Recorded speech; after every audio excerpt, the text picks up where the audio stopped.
Hola, así en semipijama os voy a proceder a hacer el análisis del poema La canción de amor de J. Alfred Prufrock. Ya hice un vídeo leyendo el poema en este canal, así que si queréis podéis ir a verlo. Está la versión tanto en español como en inglés. Y voy a comenzar ahora mismo con el análisis. Como ya sabéis, el poema comienza con un fragmento que habla del infierno de la Divina Comedia de Dante. Dice ese fragmento: si creyese que mi respuesta fuera para alguien que pudiera volver al mundo, esta llama estaría sin más quieta. Pero puesto que nunca de este fondo no ha vuelto, según dicen, vivo alguno, sin temor de infamia, te respondo. Bien, ¿qué es lo que quiere decir? Pues para entenderlo hay que poner ese fragmento en contexto. En ese momento Dante baja al infierno, pero no a la primera capa del infierno. En la primera capa del infierno están los pecadores que de alguna manera quieren que su historia sea contada por Dante, ¿no? Su historia quieren que sea contada hacia al mundo de la superficie. No, Dante lo que hace en este momento está ya en la capa más profunda del infierno, donde están esos pecadores que se avergüenzan tanto de su historia que no quieren que la sepa nadie. Por eso dice: si creyese que mi respuesta fuera para alguien que pudiera volver al mundo, esta llama estaría sin más quieta. Hay que entender también que hay una especie de contraposición de este pecador, que es como una especie de llama, una lengua de fuego que ondula con el Espíritu Santo, ¿no? Sería como una especie de lengua de fuego, una lengua del infierno. ¿Y qué es lo que nos lleva todo este fragmento? Pues nos lleva a dos cosas: a la soledad y también a la vergüenza. ¿Por qué a la soledad? Porque es un mundo, es una gente que no quiere que nadie conozca de su vida. Y además es gente que está desconectada del mundo, de la superficie, de lo que se conoce, ¿no? A colación de esto voy a traer un poema que tiene un contexto muy diferente. Vais a ver que no se parece en nada. Yo también lo pienso, pero aún así creo que es muy interesante para entender la soledad, ¿vale? La soledad que se produce cuando no contamos nuestra verdad. La poeta es Chantal Mayar, del poema, bueno, este es el poemario Jaime Noel, es un libro buenísimo, pero concretamente no es tanto el poemario Jaime Noel, sino el poemario de conjuros. El poema en concreto se llama Conjuro para decir mentiras y construir verdades. Comienza con un epígrafe de la Tercera República de Platón, del libro de la Tercera República de Platón. Si a alguien es lícito faltar a la verdad, será únicamente a los que gobiernan la ciudad, autorizados para hacerlo con respecto a sus enemigos y conciudadanos. Nadie más podrá hacerlo. Cuando cumplí 6 años, a cambio de su amor, mi madre me arrancó la terrible promesa de no mentir jamás. Así, igual que un soberano controla al pueblo que gobierna, ella me dio la libertad que al necio se le otorga. Actuarás dentro del margen que mis leyes, establecen. No había escapatoria. Su ministro de Asuntos Interiores tenía su despacho montado en mi conciencia. Yo la echaba de menos, por eso no traicioné su confianza. Fui fiel a mi promesa, pero también, y con el tiempo, quise ser fiel a mis instintos, y extensiva se hizo la verdad al deseo que impulsaba mis actos. Creo que confundí el orden imperioso del deseo con el orden común de los estados, pues provoqué una guerra, y después del gran naufragio, ella me preguntó: ¿no podrías acaso haber mentido? En ese instante, entonces, usurpé la corona. Ser libre no es un don, es una reconquista, y a menudo es preciso callar y conducir las palabras al cauce más amable, para fundar la historia, celando, como un largo secreto del que nadie es testigo, los actos que nacieron del delirio. Ser libre es cuidar de un misterio sobre el que el alma se moldea. Hay seres bendecidos que comprenden temprano este principio.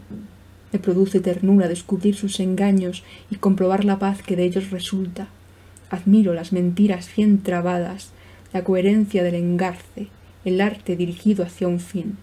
Me conmueve la soledad de aquel que las inventa y consiente al imperio de su lógica. El que miente edifica el mundo que conviene para salvaguardar la ficción de los otros, la legítima ficción que necesitan contra la angustia de sentirse tan solos, sin leyes, sin verdades, sin ese amor que creen recibir a cambio de su alma. Aprendo del que calla, del que miente y engaña, el fuego soterrado que aún gime en mi pecho. Aprendo a dirigir su lava en mis infiernos para el mejor gobierno de los mundos. Desde ahora, mi mano es la que guía el fiel de la balanza. La verdad y su opuesto son las onzas que pongo en los platillos según el juego lo requiera.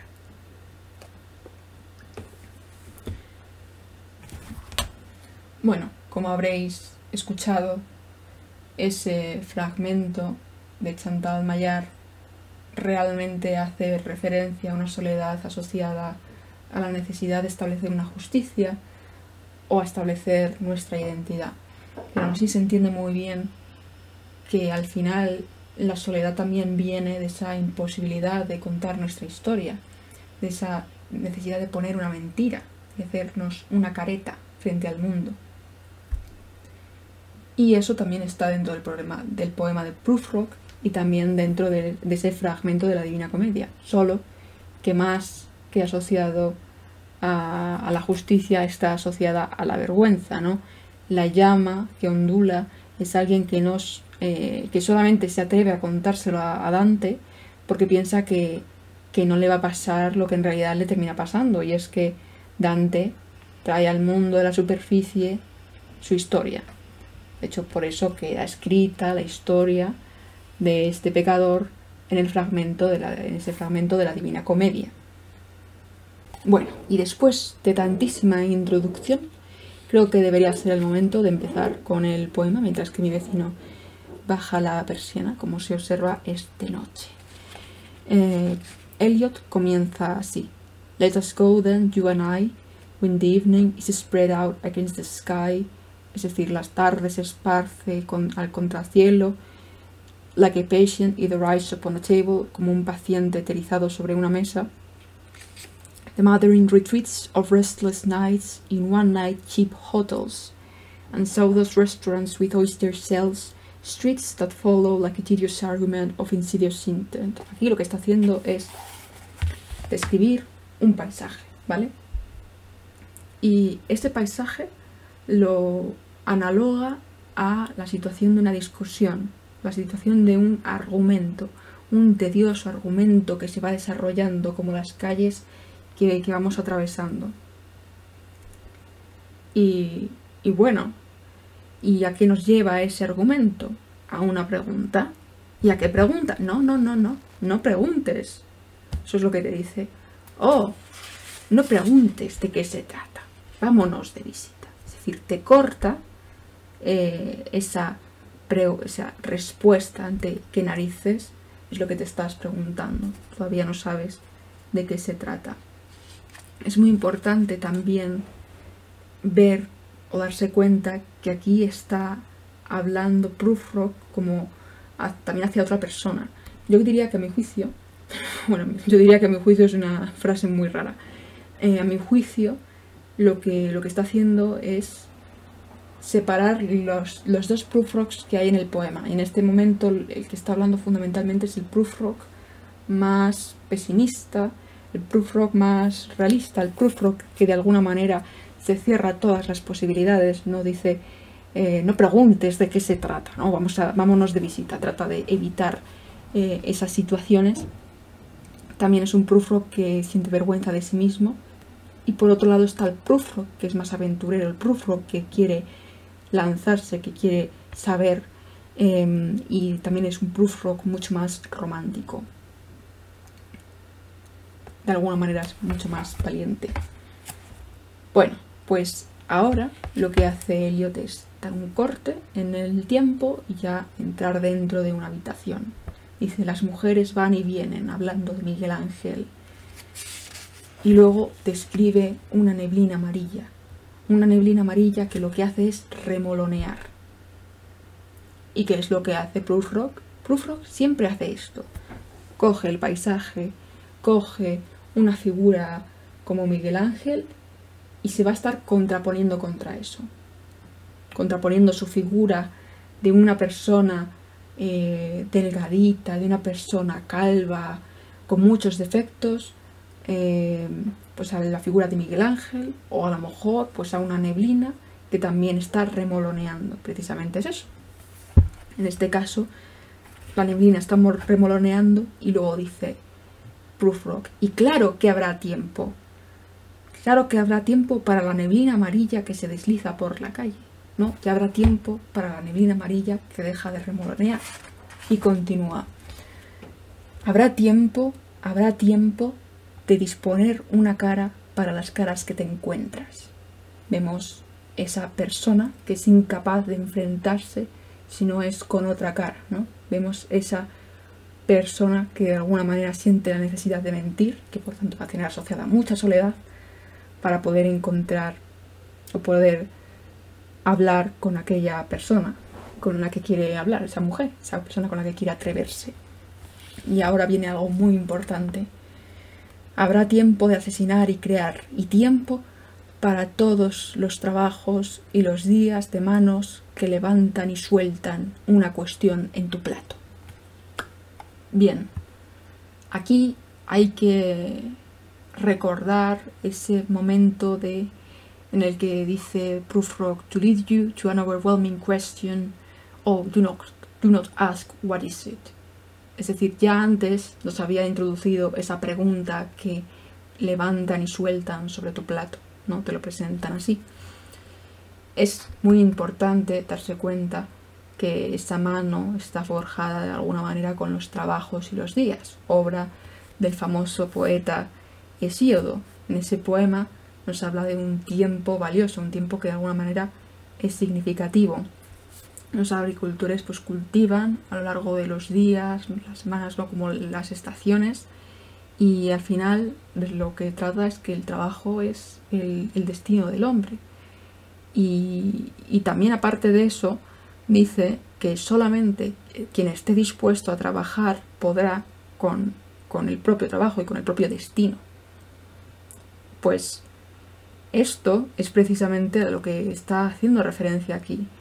Prufrock, si quiere tener un tiempo valioso, si quiere tener un tiempo significativo, debería atreverse con esa pregunta. Y vamos a ver que ante esta situación Prufrock está indeciso. Dice, tiempo para mí, tiempo para ti, tiempo para 100 indecisiones y para visiones y revisiones antes de la tostada y el té. Se pone un límite de tiempo para hacer frente a esa cuestión. Vamos a ver que luego aplaza ese límite de tiempo. Vuelve con la imagen de en la sala, las mujeres van y vienen hablando de Miguel Ángel. Y vuelve, y claro que habrá tiempo para pensar, debería y debería. Y entonces, ante esa situación, lo que hace es retroceder, dice, se echa para atrás. Tiempo para volverse y bajar la escalera, ¿no? Irse de allí. Pero entonces piensa, con una calva en la cabeza, en mitad del cabello, y piensa en lo que van a decir cuando la gente vea esa calva. Dirán, ¿cuánto pelo está perdiendo? Y también van a decir, qué flacos los brazos y las piernas. Aquí hay que pensar que quizás Eliot está asociándose con la propia figura de Prufrock. ¿Por qué? Porque Eliot era una figura muy delgada, era una figura muy escuálida, no sé si también era calvo, es posible. Y entonces trae la imagen de, ¿debería perturbar el universo? ¿Debería hacer que todas esas cosas sucediesen? Porque claro, les conoce a todos y saben que todos van a reaccionar así. Por eso empieza a decir, porque ya lo conozco todo, todo lo conozco. He conocido los crepúsculos, las tardes y las mañanas. Entonces ahora trae una imagen que es muy, muy chula. Mi vida la he medido con cucharillas de café. Esa frase es maravillosa. Conozco las voces agónicas en su caída, así que ¿cómo puedo atreverme? ¿Cómo puedo atreverme a bajar las escaleras? Y he conocido los ojos también, los he conocido, los ojos que te paralizan con una frase formulada, ¿no? Y en ese momento en el que los ojos ya te van a decir algo, se entiende que te van a decir algo malo y estás retorcido sobre un alfiler, cómo en ese momento en el que te digan todo eso, cómo vas a empezar a escupir las colillas, es decir, cómo vas a empezar a hablar con esa persona que te ha dicho algo malo, ¿no? ¿Cómo debo atreverme? Ahora, después de esta parte, vamos con la voz más romántica, esa voz más imaginativa que dice, y he conocido también los brazos, los conozco a todos, brazos con pulseras, blancos y desnudos. Y entre paréntesis, ahora viene la voz pesimista, pero a la luz de la lámpara, con suave y castaña pelusa. Vuelve la voz romántica. ¿Es el perfume de un vestido lo que me hace divagar tanto? Brazos apoyados en una mesa o envueltos en un chal. ¿Y tengo que atreverme? ¿Y cómo debería empezar? Bueno, Prufrock va a hacerse todo el rato un lío con esto. ¿Y cómo debo atreverme? ¿Cómo debería empezar? Y después de eso, que es el Prufrock más valiente, también va a venir el Prufrock pesimista, el Prufrock que dice, bueno, ya habrá tiempo de ponerme una careta para hablar con la gente, ya habrá tiempo para todo eso. Pero trae antes una imagen que dice, tendría que haber sido un par de pinzas dentadas, una langosta. ¿Por qué? Porque la vida de una persona, una langosta, en el mar, escabulléndome en los fondos de mares silenciosos, es mucho más sencilla. Es un animal que al final no tiene que hablar, no tiene que atreverse, puede coger lo que quiera sin tener que hablar con nadie. Y la tarde que anochece duerme con tanta paz, acariciado por largos dedos. Ahí está haciendo, a mi juicio, una imagen que conecta con la imagen de antes de la langosta, porque en la versión inglesa de lo que hablas como de un par de garras desgarradas. Y luego lo que dice es, y la tarde que anochece, acariciada por largos dedos, ¿no? Medio dormido, cansado. Ahí también se está contraponiendo de nuevo Prufrock a ese atardecer medio dormido, cansado, o quizás el atardecer a Prufrock. Y luego dice otra vez ese límite. ¿Debería, tras el té, los pasteles y los helados, tener la fuerza para forzar el momento de la crisis? ¿Y cuál va a ser la respuesta de Prufrock? Que ahora sí que va a dar de una vez. Pues que no tiene ni idea. Esa es la respuesta. ¿Por qué? Porque no es ningún profeta y por tanto no sabe si todas esas imágenes que se ha creado de la gente diciéndole todas esas cosas son reales o no.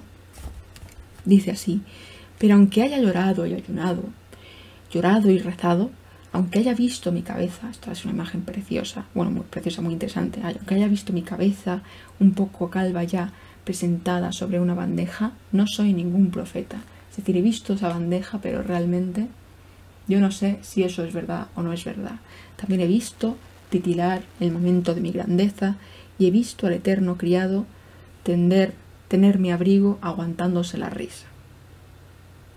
¿Qué es lo que dice? Al final, que le entró miedo. Y ahora cambia.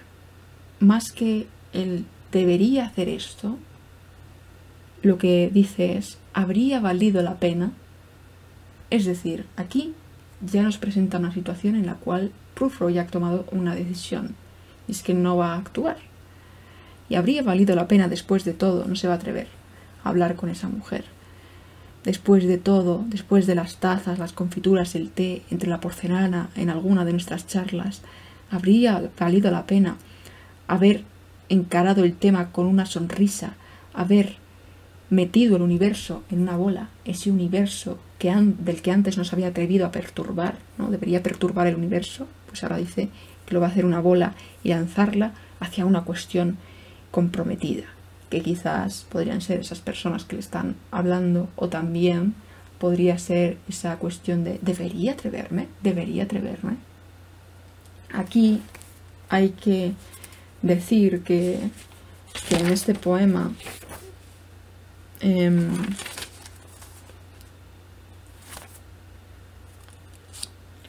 hay que señalar que el verso To squeeze the universe into a ball es del poema de Andrew Maxwell, a su esquiva amada.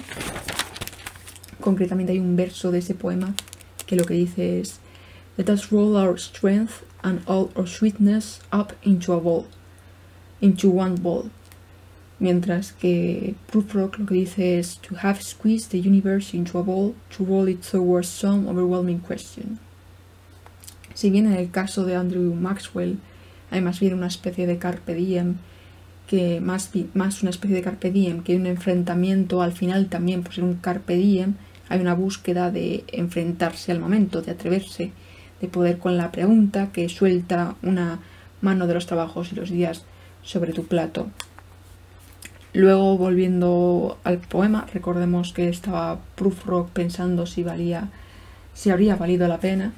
Dice Prufrock, soy Lázaro, he vuelto de entre los muertos, he vuelto para deciros a todos, os voy a decir a todos.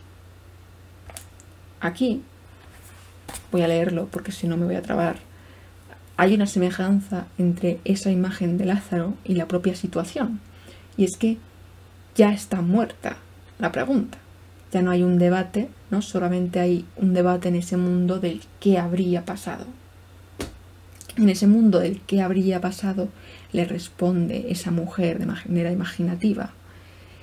Lo que le responde es que no había querido decir eso. Dice, no es lo que quería decir, no es esto en absoluto.